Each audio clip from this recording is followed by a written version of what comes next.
So guys, for the first step, you want to head over to the Windows recovery environment. So you want to restart your computer and then hold shift at the same time. So click on restart while you're holding shift. Keep on holding shift as it's restarting, which will now take us to this screen. There is also another way to get into the Windows recovery mode. You want to turn off your computer 3 times, and then each time your computer starts, as soon as the Windows logo appears, you want to turn off your computer. So you want to do this 3 times, and it will take you into this screen.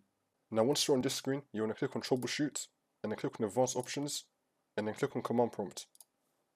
So now once you're on this, we're going to type in some commands. For the first one, we're going to type in boot rec space / fix mbr. Click on enter. Now we're going to type in boot rec space / fix boot, and click on enter again. Now we're going to type in bcd edit space / export space c : /bcd backup. Click on enter. Now for the next step, we're going to type in attrib space c : /boot